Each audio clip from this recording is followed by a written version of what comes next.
Today, Maggie Angst of the Mercury News and former County Supervisor Ken Yeager will help us parse what happened in the hottest local races in our recent election and what it might mean for the November runoff elections. We'll also hear what interested some voters we talked to most, and we'll get a quick update on what will be happening with the census this month. That's what's coming up on Valley Politics.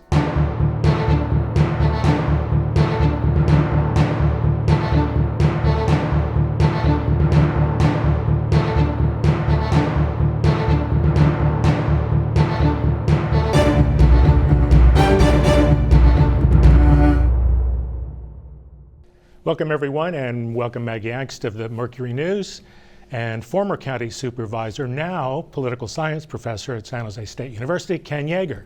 Hey Terry. Welcome. Good to be here. Well, we're going to talk about the local election, but first we talked to a bunch of voters about what they were most interested in. So let's hear what they had to say. Both local and federal. Because local, of course, impacts me most closely because it impacts housing and people around me in my neighborhood where I live. And federal because it's important that we pay attention to who our federal leaders are because it impacts everybody. I do take seriously a lot of the local issues and things around too, but the federal government right now just drives me nuts. Oh, I'm interested in everything that will benefit the community, benefit the people. I honestly have no opinion on that.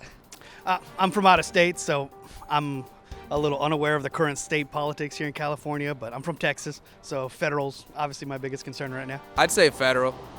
Yeah. State too is important, right? Because the state you live in. That's a good question. You answer the question. Federal, because I think that for the past 4 years there's been a lot of controversy about who's running this country, and I think that for the next 4 years it's very important to know what the future for us as we are growing into adults, what that could be.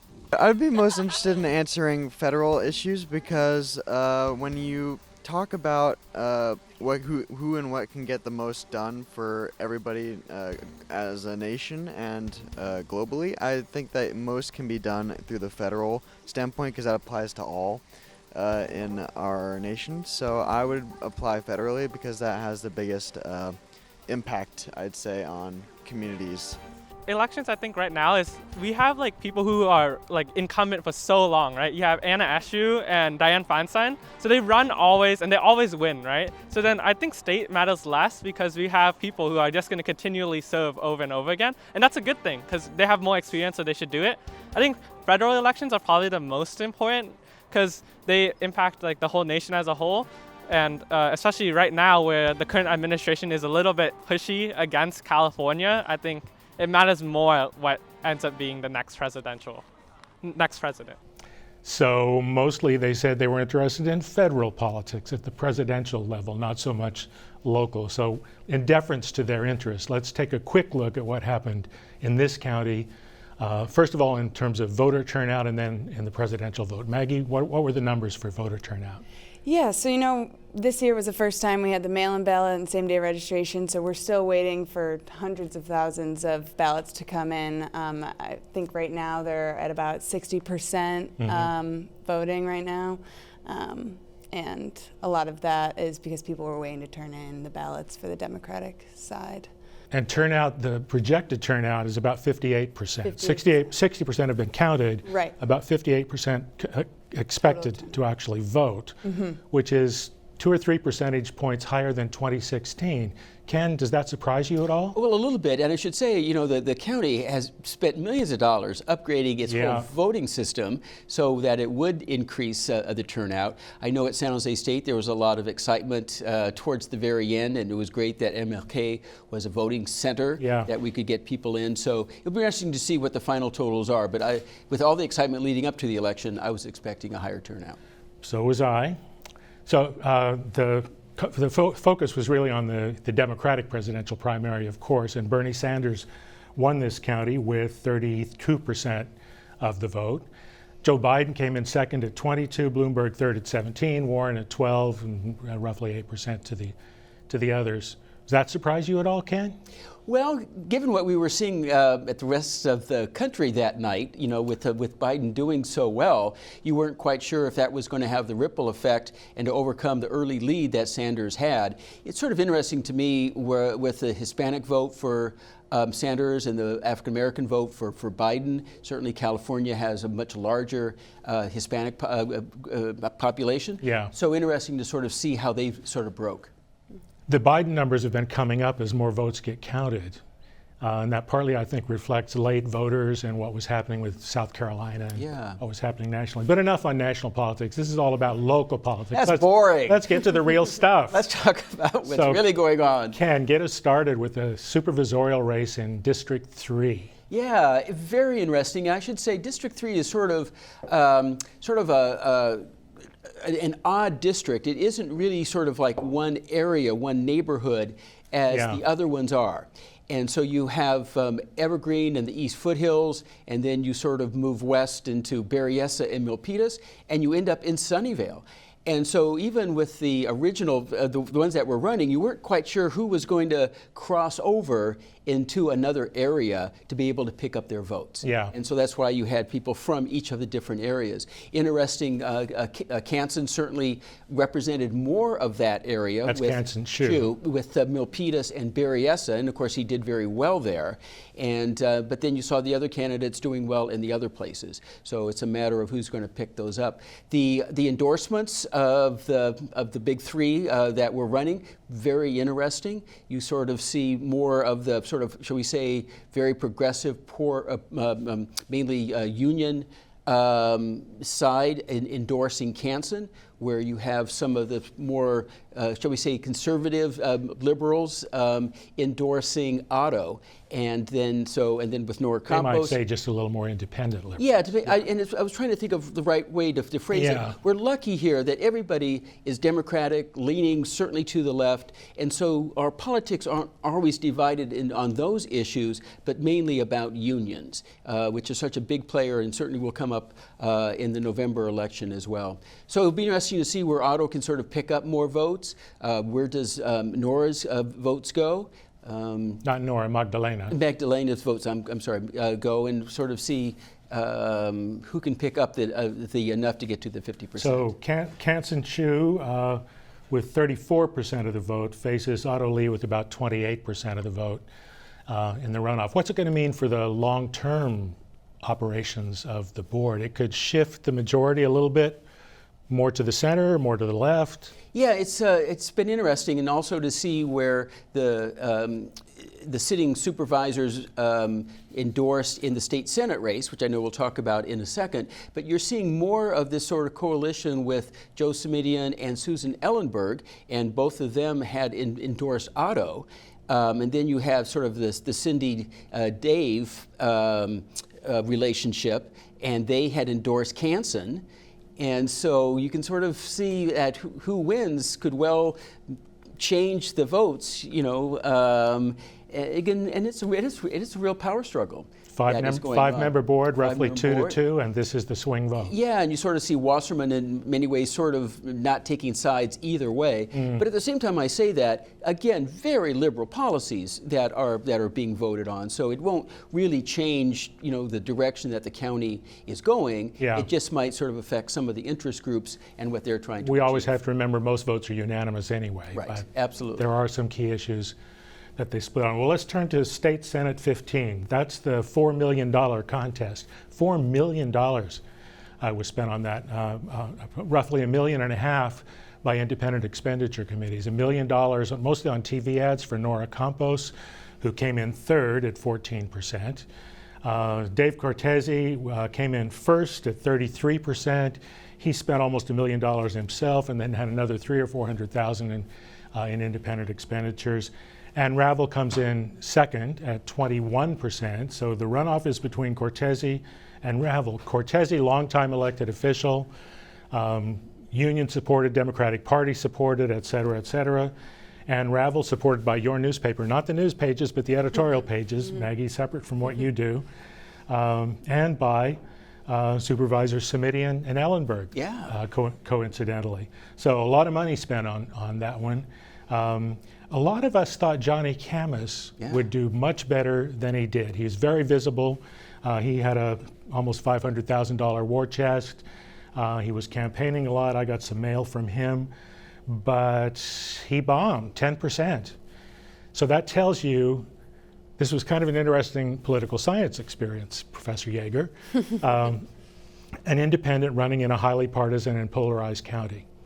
Former Republican, running as a Republican wasn't a very good route, so he tries as independent, and it really, really didn't work. Right. One of the Republican candidates got more votes than he did, running as a straightforward Republican. So independent just doesn't cut it, even though we have a big number of no party preference voters in the Valley. They're not that independent. They incline to one party or the other.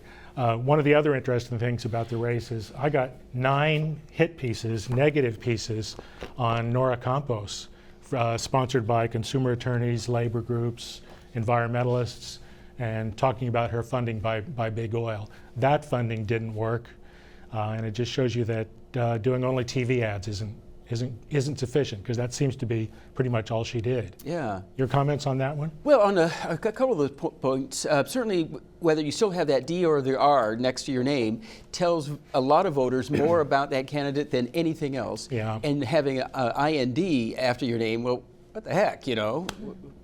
What is that? You just don't know. So in that sense, it might have been a mistake for Camus to do it that way. But certainly somebody who still has political ambitions, he's termed out of his city council races.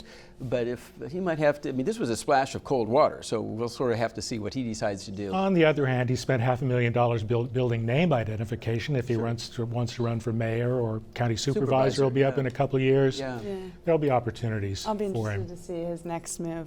Yeah. And even though we're talking state rather than sort of a local election, I think the local politics very much came into play in this contest. Yeah. And some of it too is this whole east side, west side, that you get the more liberal candidates, again using that word, I mean they're all Democrats, on the east side as opposed to the west side. So Dave, of course, again does well on the east side. He gets the support of Chavez and the 5 Hispanic council members in downtown and East San Jose. And then you see Ann Ravel getting support of Smidian and Ellenberg, and doing very well on the west side and the West Valley cities.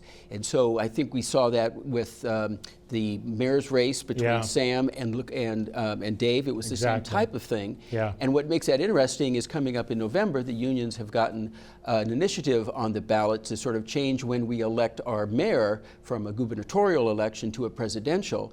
All, I think, in the hope that they're trying to finally flip it so that we can get a more liberal, if you will, pro-union mayor than what we've had in the past with Chuck Reed and Sam Liccardo. On theory that voter turnout is significantly higher in presidential elections than in gubernatorial. Yeah. Yeah, we'll put up a map of the precincts won by Cortese and Ravel, and it's very similar to Cortese-Liccardo, except Ravel is even further west. So Cortese dominates through San Jose.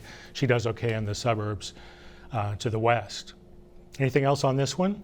We're going to take a quick break then, and Nick Kawada is going to tell us what's going on with Santa Clara County and the U.S. Census this month. As the 2020 census fast approaches, the Santa Clara County Office of the Census is hard at work to ensure that our county participates at the highest level possible. Every 10 years, residents across the country are counted in the census. The data collected directs billions in federal funding for public services, such as education, healthcare, public transit, road repair, emergency services, and disaster relief. The census only takes about 10 minutes to complete, and your participation secures appropriate government representation for our county. You will receive a reminder in the mail from the U.S. Census Bureau in mid-March detailing the process to fill out the census.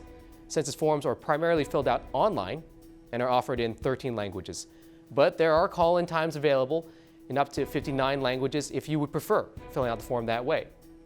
Paper forms will be sent to residents who have not completed the census by the 4th warning and are available in English and bilingual Spanish. The 2020 census officially begins on April 1st, but our office will be ramping up our outreach efforts throughout March to ensure that community members are well informed and ready to go when the form launches.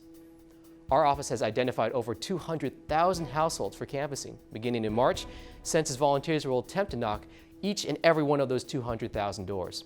Our community canvassing partners will notify Santa Clara County residents to fill out the census, provide educational materials about the census, and notify residents about upcoming events in their area. Additionally, our office has partnered with the City of San Jose to establish a citywide informational kiosk system and a VTA poster contest. These programs are intended to further promote community education around the census. To stay up to date on all census activities, follow Santa Clara County and the Santa Clara County Office of the Census on Twitter and Facebook. So go fill out your forms. Thank you.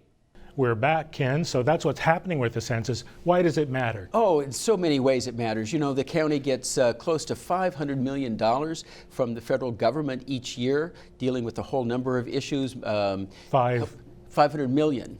500 million. Yeah, of course we have a $7 billion budget. You know, that's a pretty big chunk. Yeah, and so there's whether it's healthcare, emergency preparedness, highways, a lot of federal dollars come in here, and certainly the higher your population, the more money you get. They've estimated that per individual, it's up to $2,000 that we get from the federal government. So that's basically $20,000 for over the 10-year period. So. California is a very hard state to sort of count, but a lot's at stake, and that's why the county is putting so much effort in making sure we get a good census. So everybody should fill out the census form in whatever form it comes to them as soon as possible. Absolutely. And as accurately as possible. The big census day. The big census day is April 1st. April 1st. That's the time to do it. But they'll start getting mail and online notices soon. Yeah. As the program airs.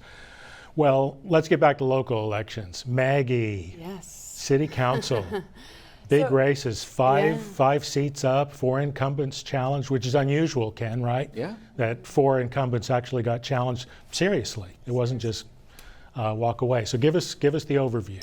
Yeah, so as Ken mentioned with the county supervisors, the council isn't split between Republicans and Democrats. It's more union versus business-backed candidates. In this election, 3 of the business-backed, 2 labor-backed were up for re-election, or their seats were open. 2 of the labor candidates, Sylvia Arenas and Sergio Jimenez, look like they have secured their seat pretty firmly. One of the races, Sylvia Arenas, it would have been interesting to see if it was closer. There was a lot of attack ads against her competitor, Zito. But yeah, they were able to secure their seats pretty. Beyond attack ads, several endorsements were withdrawn from Zito. Big change. By the Mercury News, by Mayor Liccardo, by the Chamber of Commerce, SFO. the Silicon Valley organization even. So I think most of us thought that would be a tight race. Yeah. And it turned out not to be so tight. She got about 58% and seems secure for re-election. Right. Sergio Jimenez was a little bit easier, not so controversial. Right. So 2 labor sympathetic council members re-elected. What about the other 3 seats? Yeah, in District 10, which was vacated by Johnny Camus, who is running for a Senate seat, his another kind of business-backed candidate, Matt Mahan, he was really big name recognition, had endorsements from the mayor to other council members. He's secured his spot and won't be headed to a re-election. And then he had 2 opponents. Right, 2 opponents. 1 labor supported, who actually came in 3rd. Right. But Mahan got, I think, 58% of the vote. He got the most votes of all the candidates. It's a higher turnout district. But he was a very potent candidate with huge endorsements across a range of organizations and some independent expenditure money too, raised by Carl Guardino of the Silicon Valley Leadership Group, with whom Matt Mahan has a close relationship, endorsed by the mayor, endorsed by the Mercury News. He walked away with it. And he was a very strong candidate. He reminded me a little bit of you, Ken, because he really paid his dues in the district before he ran. And he really was well connected to certain levels of the political establishment, a little bit different from your connections, but had really worked his way to that position. And he was just a good fit. So. And he'll actually be a more liberal vote on the council than his predecessor, Johnny Camus, was. Right. Johnny was a Republican turned independent. Matt's a Liccardo-style liberal Democrat, I think. And then the last 2 seats were 2 incumbents who are more business-backed running for re-election, and they're both going to be headed for a runoff, it looks like. Dev Davis's seat, it looked early on election night that she, may be headed to just an outright victory, but as more votes trickled in, she had a few challengers, but her second top challenger, was able to swing it a little and get some more votes, and that looks like it's... The key to that one was 3 challengers, and they all took a certain percentage of the vote, 7, 15, 20-something for Jack Tunkel, enough to get her just under the 50%. As we record this, she's at 49%. There's still a lot of votes to be counted, so she could still get to 50. Ken doesn't think so, though. Well, you know, it doesn't look good for an incumbent who's been there for 3 years, who in theory should be doing constituent work and being all over the neighborhoods. And after that, you fall below 50%. Is a real signal, and I think she might then want to think more about how she wants to do outreach and become better known. There's some talk that she might want to run for mayor, and if that's the case, I think she needs to sort of figure out what went wrong and try to improve it, so at least she can have more support from her district. Yeah, even if she wins in the runoff, she's certainly weakened as a candidate for mayor. Yeah, no, I think it sent a signal to everybody that you know, for an incumbent not to get to 50% is a real message about how they're doing. And then the last seat is Lund-Dieps, and that's looking like the most competitive, and was the most competitive, one of the most competitive going in there. And he had 3 challengers, and one of the challengers is right now, I think he's at 37% of the vote, and Diep, the incumbent's at about 34%. So. Yeah, they're definitely headed for a runoff, and that'll be definitely an interesting one to watch. Actually, Dave Cohen's at 40%. Oh, 40% now. As of this morning, just the most recent count. So 40 to 34. So that's not good for an incumbent. Oh, no. Now, there was a strong third candidate, Wee Tran, who took a significant 22% of the vote. And I think that the feeling is that he's going to go with Cohen because they share better political philosophies, and so that could really switch things up too. Yeah.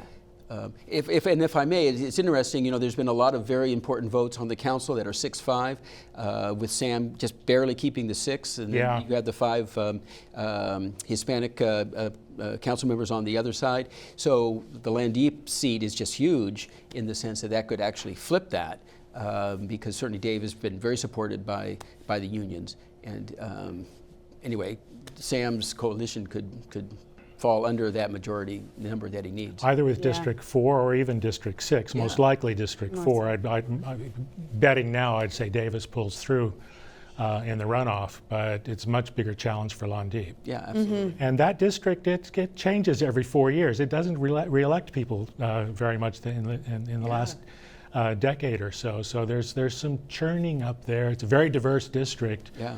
A lot of people think of it as a Vietnamese district. That's the biggest Asian demographic group, but there are all other Asian demographics as well, and then a significant older white population that's been there a while. Yeah. Yeah, it's an interesting district because he covers Alviso, you know, North San Jose, and then over to Berryessa, and so it does seem like there's, you know, different pockets that will sway different ways. They're very different. Alviso's small, old San Jose population. North San Jose is pretty new, techie population. And then Berryessa is a more traditional suburban population, but heavily Asian. So pretty interesting. Yeah. Just thinking about money in these races, you know, Matt Mahan overwhelmed everybody with his own fundraising plus the independent expenditures. But Lund-Dieps raised $166,000, and that didn't get him beyond 34%. And let's see, Dev Davis raised $153,000. Their challengers had significantly less money. That's going to be different now. Because Labor and the Democratic Party and others will be dumping some significant money into those races. And in the past, it was always the candidate that raised the most money would win. You could pretty well bet it. Did you always raise the most money? I always did. Well, there you go. Anything else on the council races? Yeah, no, I think we covered it. And like you said, I mean, this is especially district that, council 4 seat. There's a lot of opportunity to sway, and we have a lot of votes coming when it comes to, you know, Google and just anti-displacement efforts that they're working on. So it'll be interesting to see how the council shifts. And one of the big things the 5 non-Liccardo affiliated council members have been pushing is equity or inequity among the districts, not just in terms of contemporary spending, but going back half a century to weigh the neighborhoods in particularly the east side and downtown were treated, and there's going to be considerable. It's going to be a real fight, and so how this election comes out will definitely affect that battle. Ken? Well, yeah. just the other thing I wanted to mention, this is the first, well, it's been a while now, but we're back to a March primary, November runoff. Oh, it's a long time. Oh, my goodness gracious. Yeah. Were you in one of those? I was, Yeah. and it aged me, as opposed from June to November. And so it'll be interesting how that changes the dynamics on the board and on the council, because these battles are going to start already, and so these are relationships that are going to be hard to sort of maneuver for that long of a time. And certainly organizations are going to be spending money. Every word that comes out of these candidates' mouth is going to sort of be political. And so we'll sort of see how well the county government and city government sort of function with this amount of tension with the members that are currently serving. Well, we're going to try to have them all on Valley Politics over the course of the next 6 months. So be sure to tune in. Yeah. Any other kind of overview? We got a couple minutes left for a quick overview. There's one thing I want to mention, and that Ken, you and I talked about this a little bit, but voters really seem to be getting more skeptical about tax measures. So on the Santa Clara County ballot, there were 10 bond elections, school bonds mostly. 5 failed. One of the 5 is close, but that's half of them failed. And 2 years ago, every single one passed. Absolutely, yeah. And similarly, 6 parcel taxes, all 6 of them failed. Yeah. 2 years ago, I think all but 1 of them passed. So voters are definitely turning on taxes, getting more skeptical. Something's going on. Yeah, and before it was, it was a very generous voting bloc that was in support for these school bond measures, for sales tax, for housing. I mean, there was any number of things, and that really seems to have changed. I think a number of people were waiting until November. There's nothing like a presidential election to get the sort of the most liberal voters out. That's so people were waiting. I know that several sales tax measures have been discussed. There's partial taxes that are sort of being discussed, and I think everybody will really have to sit back and sort of see where things go, particularly with the coronavirus happening, and we'll sort of see what that does with jobs and people's personal wealth. So all of a sudden things changed. Tide may be turning, so tune in for November. We're out of time. Maggie Angst from the Mercury News, Ken Yeager, San Jose State University political science professor and former county supervisor. Thank you both very much. Thank you. Thank you, Terry. We'll be back next month with an update on the state of the county with Cindy Chavez, the new president of the Board of Supervisors. Meanwhile, you can follow us on Facebook, and you can also catch up on all of our previous shows on YouTube by searching for CreateTV San Jose or on our website at createtvsj.org. And now that's all, folks. Thank you, and see you next time.